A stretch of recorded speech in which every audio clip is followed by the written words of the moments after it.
Hey guys, it's Q&A Tuesday.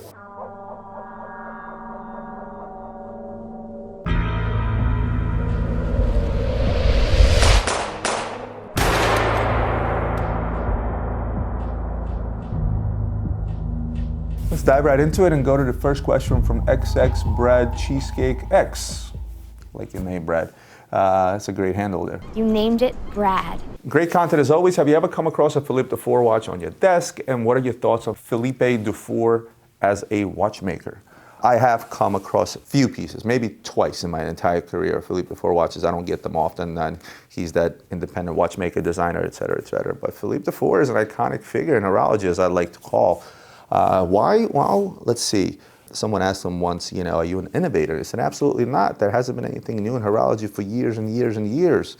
And I tend to share that opinion, but I think he's being a little bit too modest. You have to remember that Philippe Dufour is responsible for two things. Dual escapement watch, and he was also the first watchmaker to put a grand and a petite sonnerie into a wristwatch. He made those for Audemars Piguet pocket watches, but he, again, was the very first person to put the grand and petite sonnerie into a wristwatch. That's a big deal. I'm kind of a big deal. Dual escapement, he was the first one that did it. How many companies out there that are doing dual escapement watches right now? He started out as a restorer of pocket watches, et cetera, et cetera. He would restore important old watches. In the beginning stage of his career, he really had a hell of a start into horology, going back so many years and restoring these older watches to really have an understanding of horology dating back a couple of hundred years ago, if not more. So that was a big plus in his favor. The Horological Machine 2 by MB&F, I mean, that's straight up inspired by his watch. Max Buse's said it, he's like, it was inspired by Philippe Dufour's dual escapement watch. And there are numerous other dual escapement watches out there that people tend to overlook, maybe because they don't understand the complication, maybe because they don't understand the importance of a dual escapement watch. He did work for numerous companies, Daniel Roth, Jaeger LeCoultre, Audemars Piguet, and others that reached out to him and had him design specific movements, specific watches overall from the inside and outside, because he's a well-respected man in horology. He's probably one of the top 10 watchmakers in the world of all time, I would even call him. So yes, my thoughts on Philippe Dufour is just that. He's an amazing watchmaker. And without him, there would have been a hole in horology, if you ask me, because just those two inventions that I mentioned to you are a big deal. They're a huge deal when it comes to horology. And those of you guys that are into nuts and bolts will obviously agree with me that Philippe Dufour is right up there with some of the greats. Based on what I said, you guys may consider that he's an old school, old-fashioned watchmaker. Well, how about this? Philippe Dufour was the first one to utilize 3D CAD design in designing watches. Yes, it's a thing of the norm today. People design watches that use CAD, but he was, again, the first one to do it.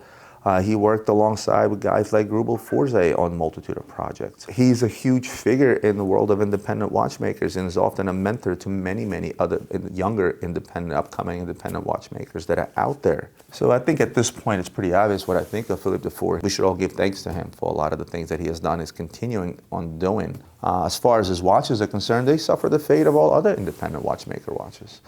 He's not in it for the money, he's in it for the innovation, he's in it for the love of what he does. He makes such a small quantity of his watches that the resale value is really not there, the market is really not there. But for those that know, and I think you're a guy that knows who this guy really is. So if you decide to get out there and buy yourself one of his watches, it would certainly be a great addition to your collection. Here's a good question from Justin French, be a quick answer. Hey Roman, what's the oldest watch you have ever had land in your hands or safe? And did you have to do research on it to find out the value, or did you know what it was fairly quickly? Great, thanks. I've had some older watches. I've had some really, really old pocket watches, some of them upwards of 300 years old. And no, I did not know the value of those watches. I had to reach out to those that are experts in that particular area, because antique watches is a whole different ball game. And oftentimes something like that lands on my list. Usually a client brings it in and say, hey, what's the value of this? And that's something I don't know off the top of my head. In fact, I don't even know some values off the top of my head when it comes to certain vintage pieces. And I'll reach out, touch space. Guys like Bob Marin that I did a video with and say, look, this just landed in my hands. How much is this worth? What should I buy it for? What will it sell for? What's the market, et cetera, et cetera? Because my knowledge really is in the modern stuff. I started doing this almost 17 years ago, and I got into modern watches right off the bat. Now, there are certain iconic pieces that I will know that are older right off the top of my head, just because you've seen them in auction results, every other book that's out there. And I have plenty of reference books out there that I can look into. But for the most part, if somebody brings me a really old watch, I have no idea what it's worth. I will have an idea of what it is, obviously, by opening up the movement, looking inside and everything else. But in terms of value, this is not where my expertise lies. But lucky enough, you know, we live in a small world. The watch community is very tight-knit, and there's a lot of dealers out there that do specialize in some of the older stuff that I can always reach out to and ask them what this is, how much is it worth, should I buy this, is it worth anything? For the most part, a lot of the older stuff is really not worth a whole lot unless it's from a major brand name like Patek Philippe or Rolex, etc. 100-year-old Hamiltons and things like that that you may run across, especially the ladies' pieces, they're not worth a whole lot. There's not a whole lot of demand out there for them, a collectability. But to answer your question, I think the oldest watch I've had is somebody brought in a Russian pocket watch that dated back to, I was going to say, mid-1800s. At least that's what the date, there was a date inscribed on that particular pocket watch. And I reached out to a friend in Florida that specializes in pocket watches, and I asked them all I need to know about it. So that was the oldest, and again, didn't really know anything about it right off the top of my head because that's just not my specialty. Hope that answers your question. Okay, so the next one is actually a comment on on an SIHH video I did in regards to, I think, APs and Panerais, right? And there was a reply by another gentleman on there. I hope you guys are watching this because I did really want to address that. Jagged1GER, I mean JEGDT1GER, Jagged Terger, said, actually, I'm a bit surprised with all the criticism towards Panerai, especially since AP has this exact same problem. Only this year they came out with a new watch and everybody hates it. Not sure why AP gets a pass for releasing the exact same thing over and over, but Panerai is the worst of it. And in turn, there was a reply by Larry B that says, yep, if Panerai makes something new that does not look anything like a Luminor or a Radiomir, they would get a lot of hate as well. Okay, I agree with you guys, but to an extent. The way I look at it is I look at longevity of the brand and the age of the brand, right? So obviously AP has been around a lot longer than Panerai. Panerai sort of came on a scene when I first started in the business 17 years ago, 15 years ago, and stated that they've been around since World War II times or before, right? And they have been. They were a company that made military spec watches specifically for the Italian Navy. But then there was a huge break in between. Now what happens there? Lots of companies out there reappear, right? And what that means is that a businessman such as myself or anybody else will get out there and buy the rights to a particular name, right, of a company that may have existed 200 years ago, right? And they'll start making modern day watches and piggybacking off the history that this watch may have had in the past. And even since we're talking about Panerai, Panerai didn't really have a whole lot of history. It was just during that World War II era. It was for a few years they were making these military watches, and that was that. And they came out with the Luminor Panerai, and it was a great hit. It was a huge hit. Everybody loved Panerai. Paneristas popped up all over the world. Things were trading over list. It was a huge collectible watch because it was new, it was cool, it was different, and it was all limited. 15 years go by, it's still the same thing. Arguably, you're saying AP is, and again, I'm biased, I'm gonna be honest with you because I love AP, but arguably you can say the same thing about AP. The Royal Oak has been around since 1972, and they've been making variations of it ever since. But besides the Royal Oak, there have been so many other models that AP has made. AP can trace back their watchmaking to the pocket watches that they were making before they made a wristwatch. It's that longevity and it's that continuation throughout the times of them making the different models, which I feel makes it okay for AP to continue doing so. Because besides Royal Oak, you had Edward Piguet, you had Jules Audemars, you had myriad pieces, you had pyramid pieces, you had a slew of different ladies models that I can't really remember off the top of my head. You had the millinery cases. There's so many different watches that Audemars Piguet has made. And Audemars, you can go back to periods in time and you can actually see them, you know, being active, making models that are appropriate for the times, right? Go back 60 years, it'd be nothing but dress watches for Audemars Piguet, right? And square watches, oval watches, much like the lips from Patek Philippe, right?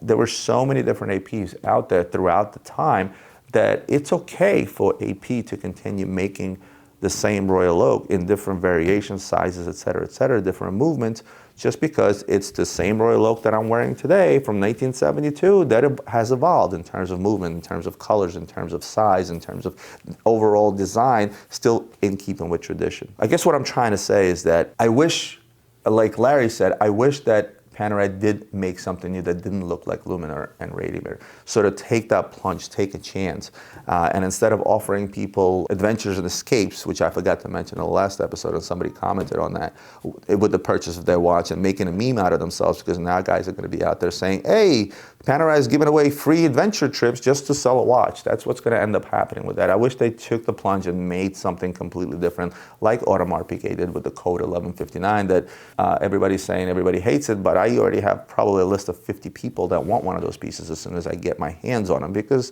I feel like they're good looking watches. But again, that's my opinion. You know, maybe the rest of the world does hate them. I don't. I like the 1159. If you have a company like AP that has a much longer history and has a longevity of producing watches throughout the times without taking, 50-year breaks or 100-year breaks in between, versus a company that's in reality less than 20 years old and they continue making the same things, there's no evolution within Panerai. It's the Marina case, it's the Radiomir case, it's the 1950 case, and the submersible, which is another form of a Marina, and they continue making the same things over and over, just dressing them up differently and marketing them differently.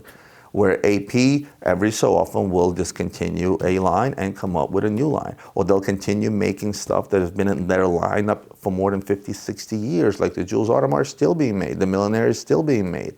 I believe they stopped with Edward Piguet's, and every so often they introduce a new line, like the concept line they introduced in 2002, right? The Audemars Piguet concept. Yes, it's a variation of a royal oak, but it's a completely different animal on its own. What about the cabinet pieces that Audemars Piguet did? The super high, complicated pieces, which they started back in the early 90s with the Cabinet 1. It's just, you can't compare AP and Panerai. And simply put, what AP or Rolex or Patek can do, a company like Panerai can't afford to do, because they're just not in the same league. Remember, Audemars Piguet is still a privately owned company, so the decisions they make with the board of directors there is not the same of what's made within the Richmond Group. And if sticking with the same thing over and over continues to make them money, good for them, but they will still catch heat from guys like me and probably many other watch collectors out there. So I hope this kind of shines a little bit of light on how I feel about it and why I felt it was okay for AP to make the same Royal Oaks, but in different variations versus Panerai. They're just in the different leagues. Feel free to argue back. I'm all about healthy arguments, and comment below. Let me know what you think. Well, guys, that's it for me for today. I hope you enjoyed today's episode. As always, hit the like button, hit the subscribe button if you're not subscribed to my channel. Comment new questions below so that I can answer them in the upcoming episodes, because that's what makes these episodes possible. And I'll see you guys next Tuesday.